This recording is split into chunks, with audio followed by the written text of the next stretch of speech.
Hey everybody, thanks for tuning in to another episode of BlockFi Live. I'm actually back in our office in New York City today.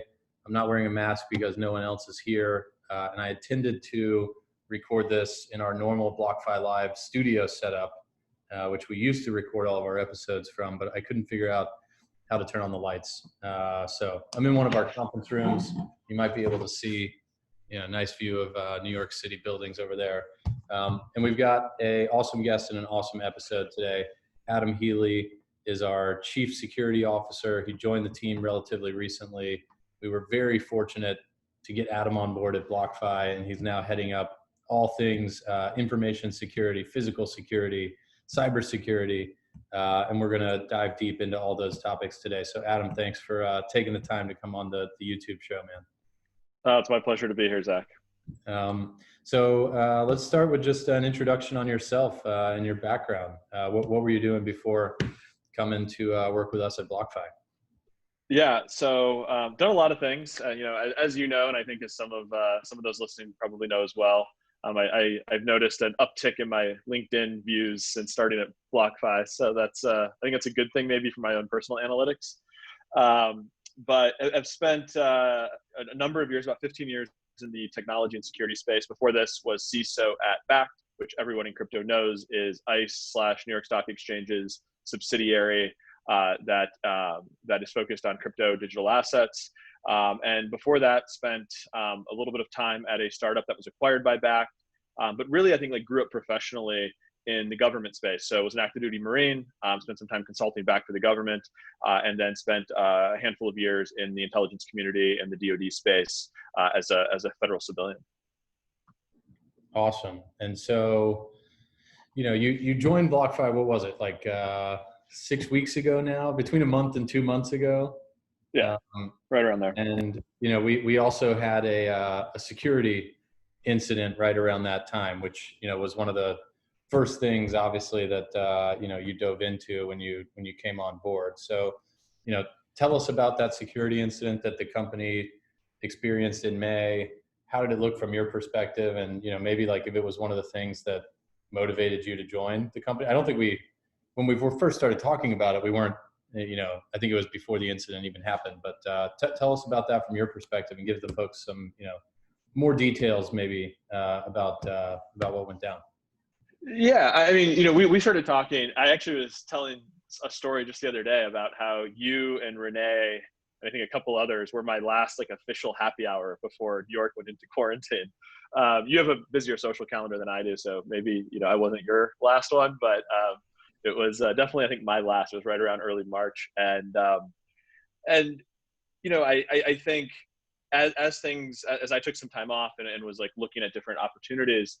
And we had some other discussions when the security incident happened in May. I think there are, and then I'll talk a little bit more about that in a second, but I do think that those are the types of challenges that get me up in the morning. Those are the things that interest me.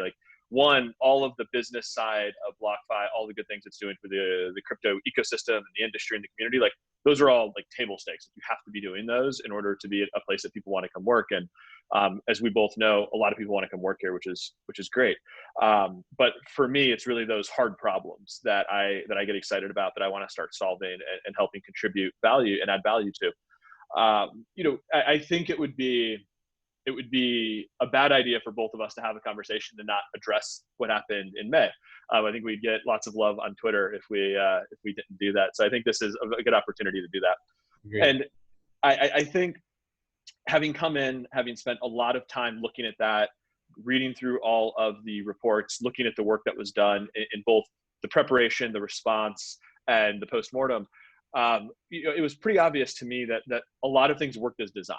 As we all know, cybersecurity is a problem that every organization faces. Every organization can get better. One of the metrics that I've used over the last probably 10 years to instrument how good is a cybersecurity program is, when things happen, how quickly do you identify, contain, and remove the threat to the enterprise, to the company? And I think by all measures, BlockFi, before I arrived, did a very good job at that. I think things were identified very quickly, constraints were put in place, and the attacker was quarantined appropriately. Certainly, there was some effectively some marketing data that was accessed, and that's unfortunate, and it's never good to have that type of data touched by an unauthorized third party. But at the end of the day, the systems, the response systems, the incident response mechanisms, the processes worked as designed.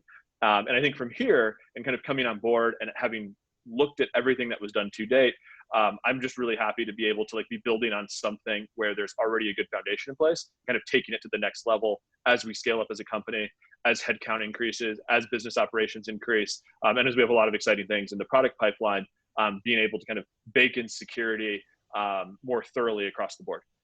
Yeah, so that's great. Thanks for that context. So let's zoom out from BlockFi a little bit and just talk about, how you think about security generally. You've got this wealth of experience. You're, very accomplished in your professional background prior to joining the team here. What kind of framework or mental model do you use when you're, thinking about putting together a world-class security program within any organization? Yeah, I think there's a lot. This in the security community, this gets very quickly to a religious debate. Everyone has their view on how this should work, and frankly, they're all right and they're all wrong in different ways. My view of it is, and this is something that I've adopted from, and I've kind of adopted and modified to fit my own purposes, is some organizations like to really focus on threat actors, who's coming after us. Some organizations really like to focus on the techniques that threat actors are using to come after us. Neither of those are wrong, and there's a place for both of those types of analysis, those types of risk matrix. But something that I think is important is really, what are we indexing on as an organization? And for us, we have information, we have client data, we have trade information, we have a lot of information. So that the things that an attacker, assets, et cetera, that an attacker would like to steal from us, that's really the threat objective. So how do we organize around what those objectives of an adversary would be, and insulate and build layers of defenses around that? Threat actors, they get arrested, they disband, they get in fights internally, they disappear, they come back. Tools, they change. That is an ever-changing landscape. There's new vulnerabilities, there's new exploit kits that are released. Those are both very dynamic landscapes. But what we have as a business, the things that people would like to steal from us, or destroy or modify or tamper with, that we have access to, that we possess, that doesn't really change. Those are pretty, they go up in value, hopefully, as has been evidenced by kind of recent market activity. But the structure of them doesn't really materially change. Our business model doesn't shift quarter to quarter. We kind of have we have a path there. So, my view and my approach is, let's understand what those objectives would be of a threat actor and build layered defenses around that.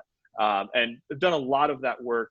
I wouldn't say a lot of that work. I would say planning for a lot of that work over the last 3-4 weeks, as I've gotten better context around what's happening internal to the company, where our product roadmap is, where our business trajectory is headed, et cetera, and being able to better understand, okay, what are those threat objectives? And then kind of infuse from there, what are the types of threat actors we're dealing with? What are the techniques, tactics, et cetera, that we're dealing with? What are the other constraints that we have? So, as working very closely with legal and compliance to understand kind of that holistic landscape. And I think when you combine all of that, you can start to really structure and build out a security program, an approach that is oriented more towards your core business and not one size fits all.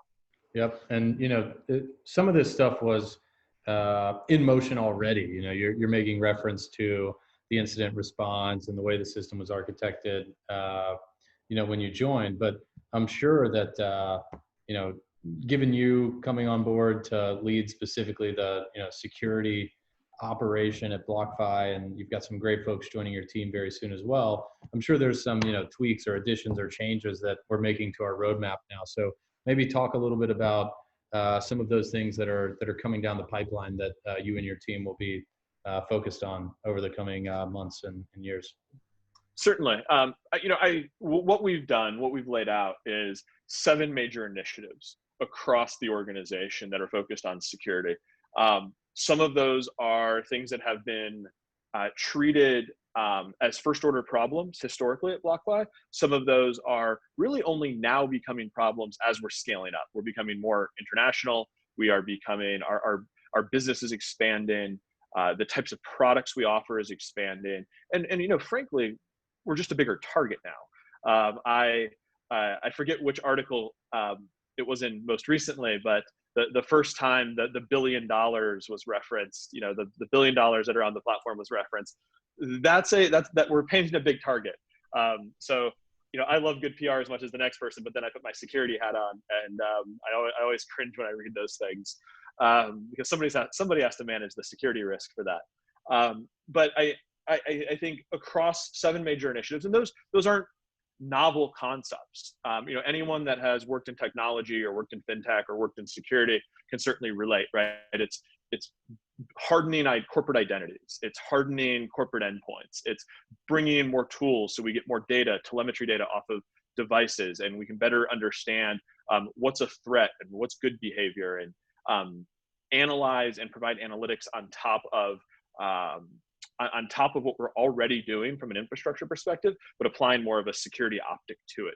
So there's a number of things that are coming, but I think what we're driving towards from a security program, and what we're driving towards as we build out our security roadmap, is kind of starting at the ground floor and working our way up and understanding where are we holding risk, and then scoping projects to address that risk in kind of a triaged, risk-based fashion.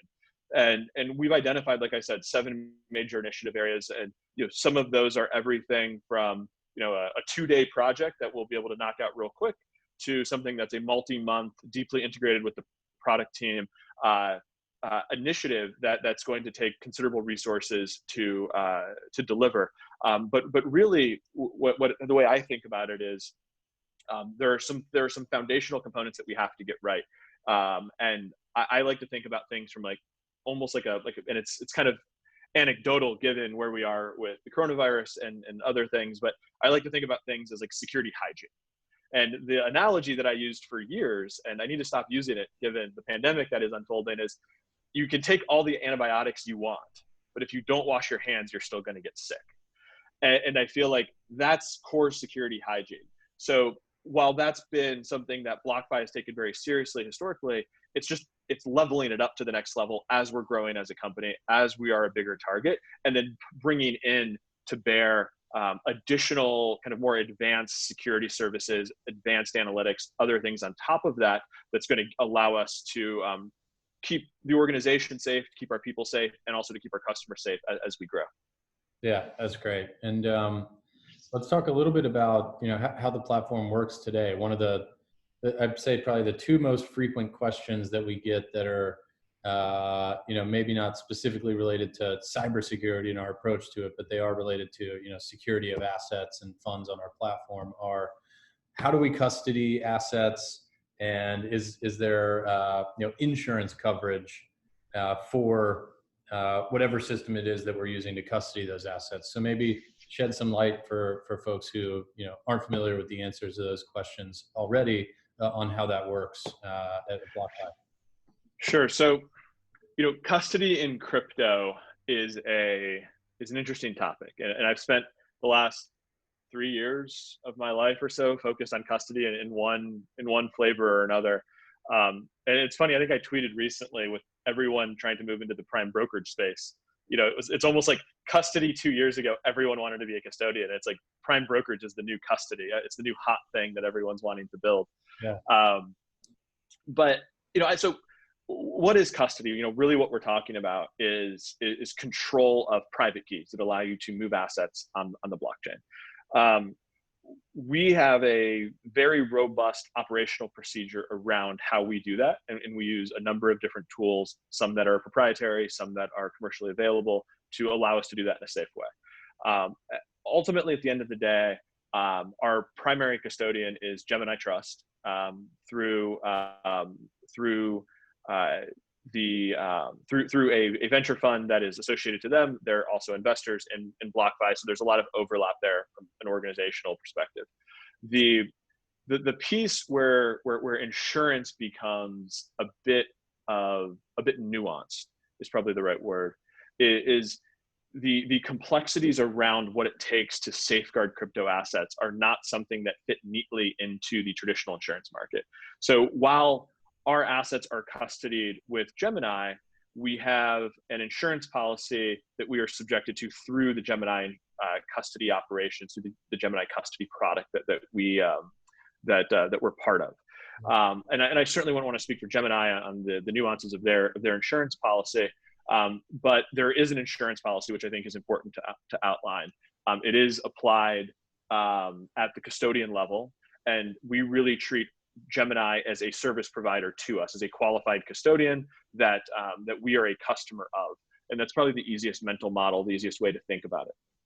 Yep, that makes total sense. And we've continued to be really impressed with Gemini, and specifically their custody option, or their custody offering. I think there's quite a few things that they were the first one in the space to do when it comes to custody. I think they were the first one to get a SOC 2 Type 1 audit, first one to get insurance. Now a lot of folks have insurance, but they were kind of the market leaders, and they've also been expanding their insurance coverage with a captive insurer that the twins are setting up, or have set up down in the Caribbean somewhere. So, and they have a perfect track record of custody. Let's all knock on wood. Knock on wood. But yeah, you're spot on, right? There arguably in the space, there are kind of top tier custodians, and Gemini is certainly leading that pack. They've been very forward leaning, both in a technology perspective, a security perspective, and a regulatory and insurance perspective. So, looking forward to kind of continuing that relationship, and that relationship expanding as BlockFi's business expands. Yeah. So let's touch on the industry a little bit. What are some of the things you think that the industry needs to improve on from a security perspective, or what are some gaps that you think that we still have as a cryptocurrency sector in terms of security? That's a good question. Something that I would like to see, and there's groups that have made movements towards this, right? There's CCSS, which is an important standard that many in the industry subscribe to. And I know some of the folks that were early authors of it and have participated in it. Where I think there's a gap, though, still is around the audit standards of how we operate from a security perspective, right? We have SOC 2s, which we mentioned, which is great. That is table stakes, I think, absolutely critical to have. Shows you have had an outside firm come in, and you have had the diligence as an organization to implement reasonable controls. But SOC 2, CCSS, ISO 27000, NIST CSF, there's so many different standards that exist, none of which are deliberately designed. Well, CCSS is deliberately designed for crypto, but it's not exhaustive. It doesn't have all of the right questions. But none of these standards are really bulletproof. None of them are going to allow you to authoritatively say this is safe and this isn't. Where I think, and what I would like to see, and I think it'll naturally come as the industry matures, is kind of a rationalization across all these different standards bodies. Everyone cares about things differently. Here in the US, there's an over-indexing on NIST. Outside of the US, it's ISO. For firms that are very crypto native, it's CCSS. But what I would like to see is kind of a superset that then is rationalized of controls that actually instrument real risk, real security risk across an organization, and real security risk spanning, at least the way that I think about security risk, physical security, cyber security, and then kind of a bucket that I consider other technical security, particularly for the purposes of custody. And in that other bucket, other technical security bucket, I would put things like electromagnetic risk, acoustic threats, radio frequency threats, other types of more, I would say, sophisticated threats that we may see as an organization as the value of these assets increase. Yeah, I think that makes a ton of sense. And I was going to ask this question later, but you just made me think about it with your references to physical security. You're kind of like a true badass in my eyes, and I think I think the stuff that you do for fun would fall into a category of, badassness in a lot of people's eyes. So can you just like talk a little bit about, what you do for fun? And I know, you just did a big class. Like, just touch on some of the stuff that you're doing in the real world. I mean, aside from cybersecurity, um, for personal pleasure, but then also some of that, overlaps with physical security. Yeah, yeah. So I would not get it twisted. Like, I hang out with a lot of guys that can easily kill me. So some may think that I'm a badass. I'm often sitting across the table from people at dinner that could easily harm me. So I appreciate the vote of confidence, but I also have to insert some humility there. Yeah. So I have a wide range of hobbies. I like yoga, I like running, I like lifting weights. But kind of more, I think, germane to your question, and I appreciate you throwing this one in there, I think it's important to have a certain set of skills as somebody who takes security seriously. My first adult job was in the Marine Corps. I spent 4 years in the Marine Corps. After that, spent some time as a contractor back for the Marine Corps, and then ultimately as a federal civilian in the intelligence community. Across that experience, I've spent about 3 years in the Middle East, about 28 months in Iraq, about 8 months in Afghanistan, and a few other trips to some other interesting places. I've spent time in Haiti, I've spent time in Nicaragua, and something that I think is important is for someone to be able to defend themselves, to be able to not be a victim. So I do spend a lot of time throughout the year training at different facilities and at different schools, firearms training, medical training, jiu-jitsu training, Krav Maga, different things. These are all things that I find interesting, fun, and as a hobby, although some are a bit more expensive than others, especially my obsession with Jeep Wranglers, that, you take a Jeep out on trails, things often break. Those things are always very expensive to get fixed. I just spent a couple of days, to your point, doing some advanced trauma training, advanced medical training. I do that about once a year just as a refresher. I think it's always good to know how to, deal with things, and maybe it's a gunshot wound, God forbid there's an active shooter or some type of mass shooting scenario. I think it's always good to have a few tourniquets in your backpack. I know I always do. But also, I was telling you earlier today, leaving that training about a half mile down the freeway, there's 6 cars just all kind of slammed together at 70 miles an hour. Yeah. And luckily everyone there walked away. But it's one of those things where you never know when you're going to be in a position where it's going to be 10 minutes before somebody responds and somebody's going to need some help. And you don't want to be that person. I don't want to be that person where there's somebody asking for help and I can't help them. Yeah, that's awesome, man. And it's really great that, you didn't need to use those skills in that specific scenario, but I think it's really admirable that you have them and you're so passionate about them. So let's say someone's watching this and they're like, okay, Adam seems great. I really, I know some stuff about cybersecurity and other, things that might be relevant to this security program that we're building out. And maybe I should try and work there. You're definitely hiring a ton. But as someone who's, in that seat, talk a little bit about the things that you're looking for and that they should, consider trying to impress on you in an interview conversation or something like that. Yeah. So I think first things first, I've made a commitment publicly in a blog post that there's actually going to be one going out today, but in the last blog post that I wrote, which is already out, I made a commitment to be accessible to our customer base, to being accessible to the community. So first, it's really easy to get a hold of me, security@blockfi.com. I'm on that distribution list, as is a number of other folks. I read every email that comes in. That doesn't mean that you should spam that email, but somebody will get eyes on it. So it's a good way to get in contact with us. More specifically, from a hiring perspective, there are a certain number of core security skills that I think are important that we have use for at BlockFi.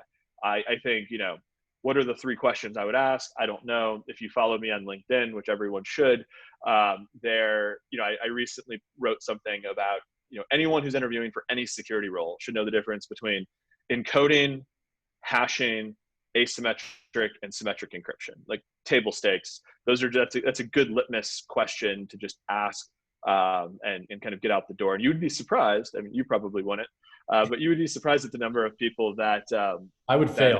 To be have, clear, I would fail the test in the security interview process.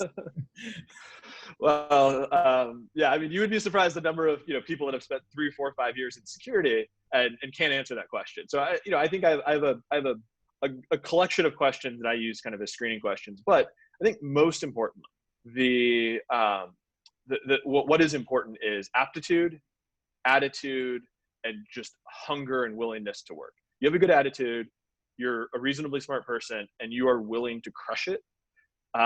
Everything else is more or less trainable. If you're smart, if you're moderately smart, more or less trainable. I often tell a story about and if he listens to this, it would be funny. I don't know that he's very much into crypto, but one of the best security engineers that I ever worked with was a history major from Princeton. One of the smartest guys I've ever met in my entire life. He could take a book on Python, read it over the weekend, and be coding Python at an intermediate level on Monday morning. His brain just worked that way. Yeah. And he went from not knowing how to spell cybersecurity on his first day to, over the course of about 2 years, becoming one of the most formidable security engineers I've ever worked with, and went on actually to work at a very prestigious quantitative trading fund in a senior security position there later. So, like I said, aptitude, hunger, attitude, those are, I think, the things that you can't train. You can't force those into people. And if you have those, you'll be successful. Awesome. So let's talk a little bit about, we've been all over the place, but I want to talk a little bit about your views on the crypto market. So, are you someone that's been like a hardcore Bitcoiner for a long time? Do you think you're going to be switching over to cryptocurrency as a mechanism for payments in the US? Like where do you see this thing going in terms of the crypto ecosystem and stuff we'll be doing with it in the future? Yeah. So, I would say that I'm not 100% Bitcoin, but I would say I'm pretty close. Mostimalist? I think that's the right term, like a Bitcoin mostimalist. That's probably the right term there. The engineer side of my brain wants to put a number on that. I just don't know what it would be. But yeah, I think where crypto is going to really, I think, take off is going to be in 2 areas. And it's funny, I said something very similar to this back when we could still have conferences in January. I was in Miami in January, and Perry Ann, who I know you know, asked me that she was moderating a panel I was on, and she asked me a kind of a similar question. And I think it's so early. We're still in year 0 or year 1 as an industry. We're still kind of figuring things out. A lot of the plumbing is there now that wasn't there 3 years ago, but we're still figuring things out. Mm-hmm. I would say that there's going to be 2 areas where digital assets and crypto, I think, really start to hit a stride and become more adopted across the mainstream. One of those is in stablecoins. I think we're seeing that already. It's happening in front of us. It's becoming more and more important. And it'll be interesting to see what certain national governments do. I think the US is maybe a little bit behind the curve. Others are maybe a little bit more forward leaning, but what certain central banks do with digital currencies could be fascinating, and that could be a game changer. The other one is it's the unicorn that everyone's chasing. It's payments. Yep. And how do you do that? There's a lot of issues with doing that correctly. There's a lot of risk. There's a lot of regulatory uncertainty, even with the OCC's recent comments, we'll call them, I guess. That is something that I think is a multi-billion-dollar opportunity. No one has really figured out the right combination of how that lot goes together. And I think there's a huge opportunity there. To be honest, like I've seen a lot of the different efforts across, a dozen different companies, different things that are being piloted, and none of them really I think all of them are directionally correct, as I like to say. I don't think any of them are the silver bullet. I don't think anyone's quite figured that out yet, but I think it's figuring out what the directionally correct items are to get us there. We're not going to go from 0 to 100. It's going to require some intervening steps. Yep. Yeah, completely agree on the things to get excited about, especially with stable coins. So there was recently a pretty high profile hack, not of anyone in the cryptocurrency sector, although it is where a lot of people hang out. Twitter was hacked. Somebody got a hold of like everyone's, popular Twitter handles. And of course they, decided to run some stupid, like, we're giving away Bitcoin scam. That was the only thing they could think of, apparently. But what were your thoughts on that? And I think they've now caught the person. I mean, is there anything that, you think is relevant about that incident to, share with folks who are watching this? Yeah, I mean, I think first and foremost, I don't know why you would have that power and you would cook off a Bitcoin scam, but that neither here nor there. I mean, I have some thoughts that are on that, but I think really from a core security perspective, it gets back to a few things. One is employee training and awareness. The social engineering aspect to that, the employees that were manipulated, and I suspect that we'll hear a lot more about how witting or not those employees may or may not have been as time moves forward. But I think it gets down to a term that you've heard me say a lot, which is enlisting the workforce. Security can only do so much. We can only build so many cool things. We can only block so many malicious emails. There's only so much we could do. Enlisting the workforce is key, and it has to be done in a non-punitive way. I hate and it's a strong word, and I use it sparingly, but I really think it is the antithesis of good security practices to penalize your workforce when they fail your red team's phishing attempts. It should be a learning opportunity. It should not be some organizations go so far as docking people's bonuses if they fail so many phishing attempts. I think that is a horrible way to build a security culture. But you have to figure out what is right for your organization, for your culture as a company, to enlist the workforce, because they are really your last line of defense. If as a security team, if we deploy every single widget that we can think of and every cutting edge, insert ML, AI, blockchain-based security thing, I say that all in jest. Zach, you're still going to get a malicious email every now and then, and really, it's on you to either not click on it and forward it over to security, or if you do click on it, the security team has wrapped enough security around your laptop to where it's going to detonate, the payload's going to whatever, and it's not going to be a big issue. We'll identify it, we'll contain it, we'll quarantine it, we'll clean it up. So I think that employee awareness piece, that employee training piece, I think is incredibly important. And I think that the Twitter the Twitter angle, the Twitter hack, definitely there's some threads there that need to get pulled on that topic. The other side is just the importance of social engineering, right? I think it's oftentimes the thing that no one likes to talk about. There's always the CEO or the CTO that's like, you could never socially engineer me. And it invariably happens. Not that you've ever said that, just for the record. If anything, you said the opposite, which is like, yeah, you could probably definitely social engineer me. I mean, let's go back to being able to turn the lights on in the BlockFi studio. Well, exactly. But so I think the social engineering aspect, right? You can. There's only so many tools and widgets you can buy, but at the end of the day, if you've got a bad guy who is really good at social engineering, gets one of your employees on the phone, some pretty nefarious things could happen. And I think that's another area where I think is going to be a key focus of a lot of companies moving forward. Yeah, for sure. So this is all great. I really appreciate you taking the time. I know you already gave a shout out to security@blockfi.com.